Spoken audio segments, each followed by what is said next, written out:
জানলে তো এই তোমারও অসুবিধা আমারও অসুবিধা, বুঝতে পারিস? পাওটা সোজা করা।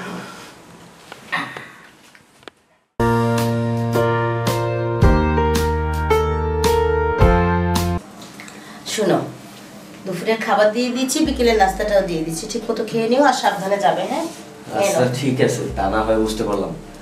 এখন তোমাকে একটা কথা বলি। বলো। আমি খবর পেলাম যে কাকা বাবু নাকি আমাদের বাসায় বেড়াতে আসতেছে, কয়েকটা দিন আমাদের এখানে থাকবে। আর আসার পরে কাকা বাবুর জন্য কোনো অযত্ন না হয়, যখন আসবে তাকে ভালোভাবে আপ্যায়ন করবা। কাকা বাবুর জন্য কোনো অযত্ন না হয়। না না, অযত্ন হবো কেন? কি বলো তুমি? কাকা বাবু হলো গ্রামের মানুষ, সে ওরকম কোনো কিছু বুঝে না। যদি মনে করো যে আমার বাসায় এসে কোনো কিছু নিয়ে ঝামেলা টামেলা হয়, এলাকায় যাই নিয়ে মানুষ আছে, এলাকার মানুষজনরে আমার নামে দুর্নাম ছড়াই। মনে করো যে বলবো যে আমি ভালো একটা শহরে চাকরি বাকরি করি, ভালো একটা পজিশনে থাকি, আমার বাসায় আসছে অসম্মান হয়ে চলে গেছে, তাই আমার মানে চলতে যাবো না। বুঝতে পারছি, গাঁও গ্রামের মানুষ তো, মানে হয়তো যাই বলবে গেছি ভালো খেতে দেয় না, আপা এগুলোই তো বলবে না। শোনো, সে নিয়ে তুমি কোনো চিন্তা করো না, ঠিক আছে? আমি আছি তো। আমি জানি তো যে তুমি থাকতে আমার কাকা বাবুর কোনো অযত্ন হবেই না। যাই হোক, ফ্রিতে মাংস আছে, আসার পরে ওটা রান্না বান্না করে কাকা বাবুকে খাইতে দিও, রেস্টে দিও। আমি যখন অফিস শেষ করে আসবো তখন তুমি আসার সময় বাজার করে নিয়ে এসো, ঠিক আছে? ঠিক আছে, তাহলে একটা যাও। ঠিক আছে, দেখে শুনে দেখ থাকো তাহলে। হ্যাঁ,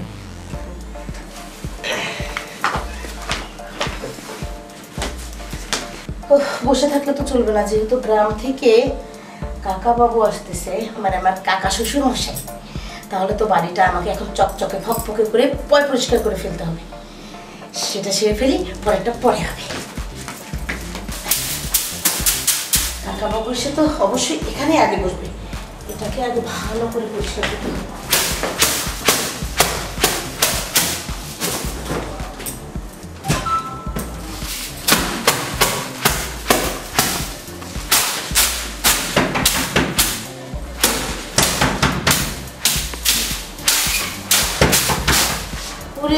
এখন আবার কাকে আসতে হলো?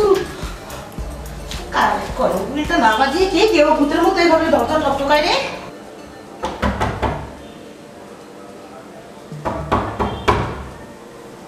আরে বাবা, কে রে? কেউ ভূতের মতো কয়েন বিল না বাজিয়ে দরজাটা ঠক ঠক করছে।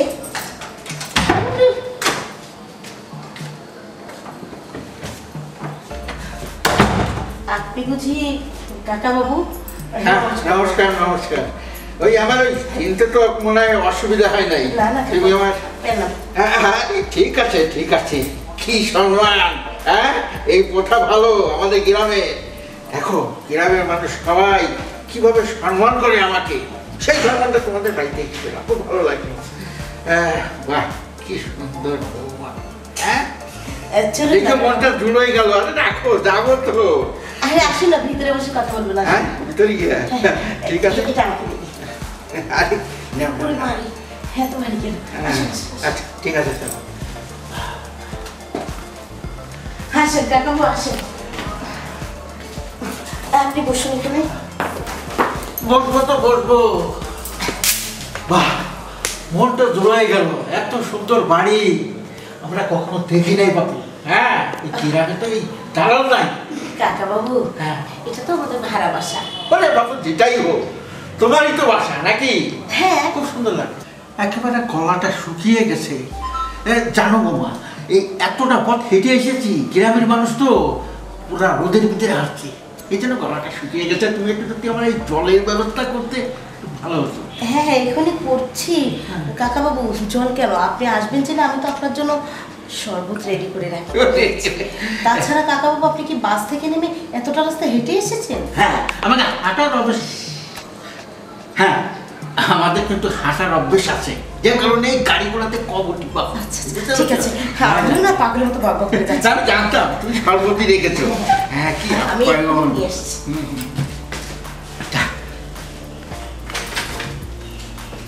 কি আপ্যায়ন রে বাবা! বৌমাকে দেখে খুব ভালো লাগলো, খুব মিষ্টি, কি গদগদা। আমার ভাতিটা চয়েস আছে, বলতে হবে। সুন্দর কথা বৌমা আমার। আসো, দেখে মনটা ভরে গেল। যাই হোক, শরবতটাকে একটু স্নান করতে হবে। এই যে কাকাবাবু এসেছে, হ্যাঁ একদম খুব সুন্দর করে শরবত বানিয়ে দেখছি না? হ্যাঁ দেখেছি সবই দেখেছি। না ভালো ভালো ভালো, শরবতটা খেয়ে। আর কি খাবেন কাকাবাবু? বৌমা যা বানিয়েছ না, একেবারে সেরকম। লেবু তো দিয়েছো না? হ্যাঁ লেবু দিয়েছি। ভালো আছে, গরম হতে। আর কিছু দেবো? না বৌমা, আর কিছু লাগবে আচ্ছা না। ঠিক আছে, গ্লাসটা দিন। আচ্ছা আপনি বসুন, আমার ভিতরে একটু কাজ আছে। চলো। আমি আসছি। হ্যাঁ কাজ সারো, আমি একটু স্নান করবো পরে।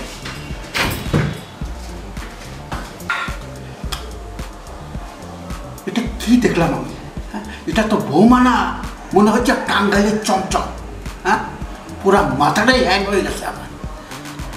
এরকম সুন্দর কতকথা বৌমা তো আমার বাপের পুষিও দেখি নেই রে মাইরে। না, এখন আমার মাথাটা ঠিক নেই। মাথাটা কীভাবে ঠান্ডা করবো ভেবে পাচ্ছি না। হ্যাঁ, আগে আসুক না বৌমা।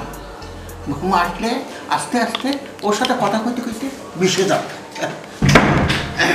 ও বৌমা, হ্যাঁ বসো বসো বসো, আসো এদিকে আসো।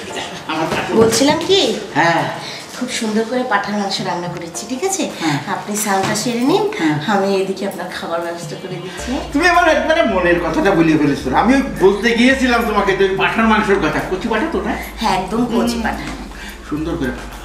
ওই একটু পাকিয়েছি, অনেক সুন্দর করে পাকিয়েছি। মুখের ডাল দিয়েছো? আলাদা করে একটু অবশ্য রান্না করেছি মুগের ডাল দিয়ে, আর ওরে। বাকিটা কষিয়ে রেখেছি। ঠিক আছে ভালো হয়েছে। বোমা, ওই একটা কথা শুনলাম তোমার বিষয়ে। যেমন কি কথা কাকাবাবু? তোমার নাকি ওই সন্তানাদি হয় না, কথাটা কি সত্য? আর হবে কি করে? বোধ হয় তোমার ভিতরে সমস্যা আছে, না হলে আমার ভাতিজার ভিতরে আছে, কিছু একটা আছে। না হলে এতদিন তোমার বিয়ে হয়েছে, সন্তানাদি ঘরে নাই। দেখো আমি এই নাই নাতি নিয়ে খেলতে একটু পছন্দ করি। আসলে সমস্যাটা কি বলো তো বৌমা? আসলে কাকাবাবু, সমস্যা তো তেমন কিছু না, আবার অনেক বড়। আমরা অনেক ট্রাই করছি বাচ্চার জন্য, আচ্ছা, কিন্তু আজ পর্যন্ত বাচ্চা নিতে পারিনি কাকাবাবু। এই তো। আরে বাবু, এই বিষয়টা তুমি আমাকে জানাবে না? আরে এই বাচ্চা তো আমি নেই। এই চিকিৎসা মানে কবিরাজি চিকিৎসা আমি জানি। আমি যার গায়ে একবার হাত লাগিয়েছি না, কাম একবারে তামাম করে ছেড়েছি, বাচ্চা হয়েছে, সুন্দরভাবে ডেলিভারি হয়েছে। তাই? হ্যাঁ। কই আপনি গ্রামে বাচ্চা দেন, বাচ্চা দেওয়ার চিকিৎসা করেন, আপনার ভাতিজা তো আমাকে কখনো বলে নাই। ওই মাথা মোটাটা ওকে করে দেন, ও কিচ্ছু জানে না, তো তাকে ঢাকায় পড়ে। আচ্ছা যাই হোক, আমার তো ক্ষুধা লেগেছে বুঝছো, ওই খাবার টাবার দাও দিয়া, তারপরে কিভাবে তোমার কাকাবাবু, আপনি যেহেতু সবাইকে বাচ্চা দেন বললেন, তাহলে আমাকেও একটা বাচ্চার ব্যবস্থা করে দেন না। সত্যি কথা বলতে একা একা থাকতে থাকতে আমিও না খুব ক্লান্ত হয়ে গেছি।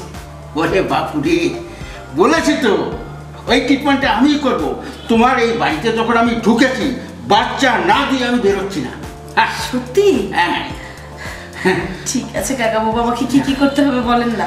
এখন ওই যেটা বললাম তোমাকে, আমার খুব ক্ষুধা লেগেছে, ওই পাঠার মাংস। মানে বাচ্চার চক্করে না ভুলে গেছি। ঠিক আছে চলুন, আপনাকে আগে পাঠার মাংস দিয়ে খেতে দিচ্ছি। এটা দাও, আমি একটু ঠান্ডা হই, তার মানে তোমার রুমের ভিতরে যে একেবারে শুরু করবো বাচ্চা দাও।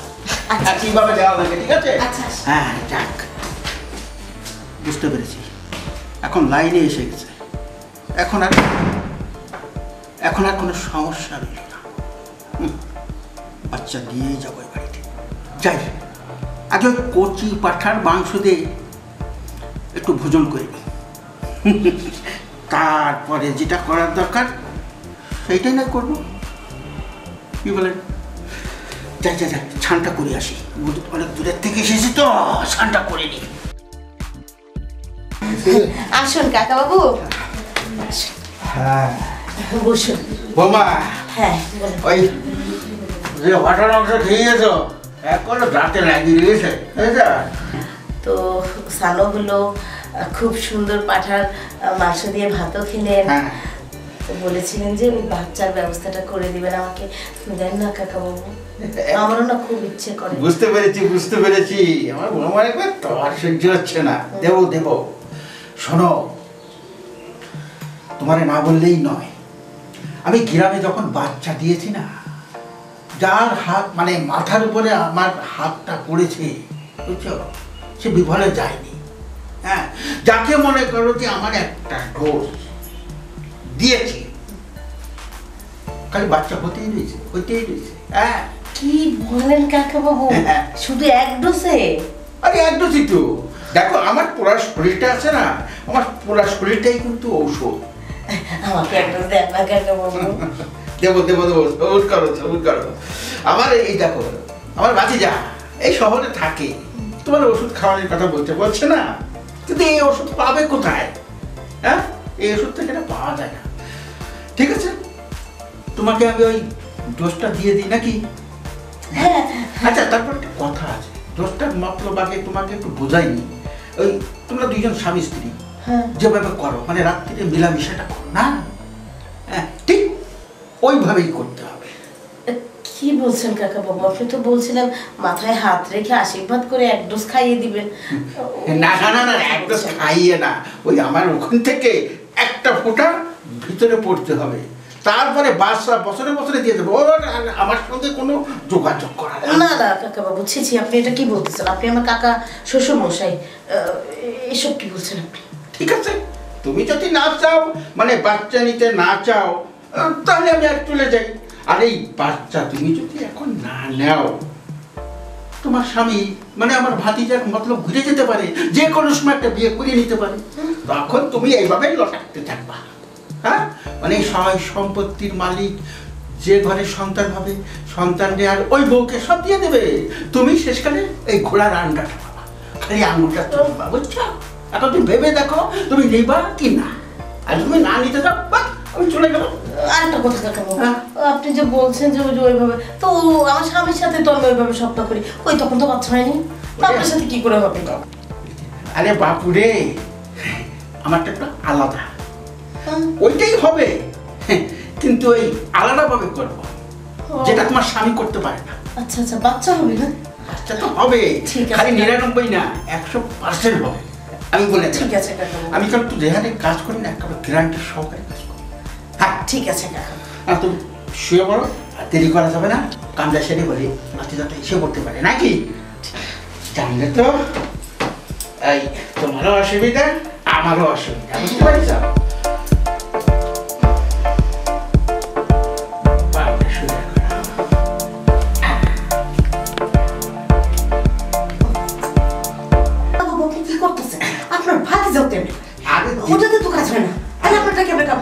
আরে রাখো, আমি যেটা করতেছি তোমার মঙ্গলের জন্য করছি, বাচ্চা দেওয়ার জন্য করছি। হ্যাঁ, আর বাচ্চাটা যেভাবে করে ওইভাবে করছি না, একটু ঘোরাই করতেছি, বুঝছো, যাতে তোমার বাচ্চাটা তাড়াতাড়ি হয়ে যায়।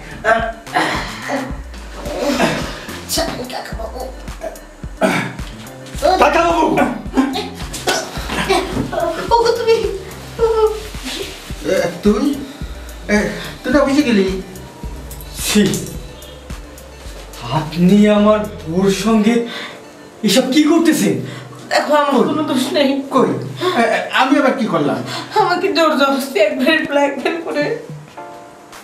চুপ, একদম চুপ। জোর জবরদস্তি কেউ ব্ল্যাকমেল করে একজন আরেকজনের উপরে উঠে কোনোদিন?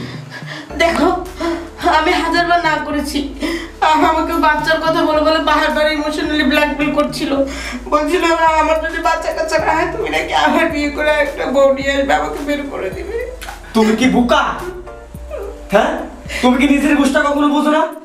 কাকা বাবু আসার পরে সবকিছুই করলাম, আদর আপ্যায়ন, খাওয়া দাওয়া।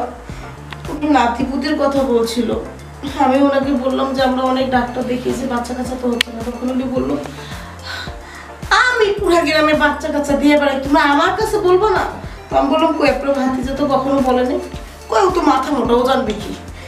তারপরে কাকা বাবু আমাকে বললো যে তোমার তো বাচ্চা কাচ্চা খুবই দরকার, না হলে তো ভাইস্তা আমার কবে না কবে আর একটা বউ নিয়ে চলে আসে।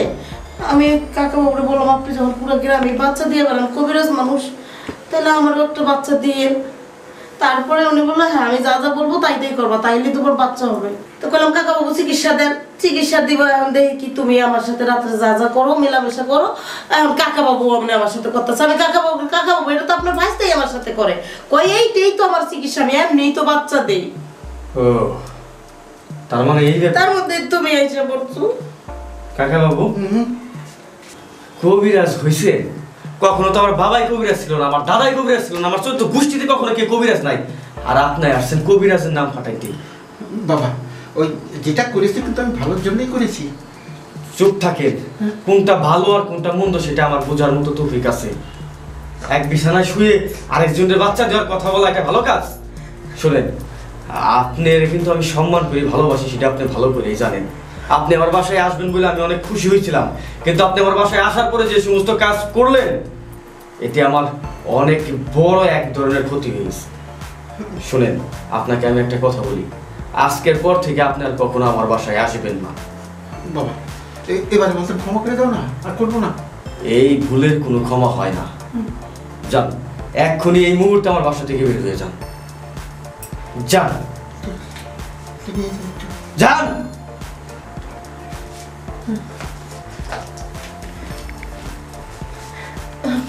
আমাকে ক্ষমা করে দাও, আমার ভুল হয়ে গেছে, আমি না বুঝতে পারিনি, আমি বাচ্চার জন্য পাগল হয়ে গেছিলাম, ক্ষমা করে দাও না প্লিজ। ঠিক আছে, তুমি যেহেতু না জেনে এই ভুলটা করছো, তোমাকে এবারের মতো আমি ক্ষমা করে দিলাম, কিন্তু কখনো এই ধরনের ভুল করবো না, ঠিক আছে? কখনো তোমাকে কিছু না জিজ্ঞেস করে কিছু করবো না। হ্যাঁ, যাও যাও।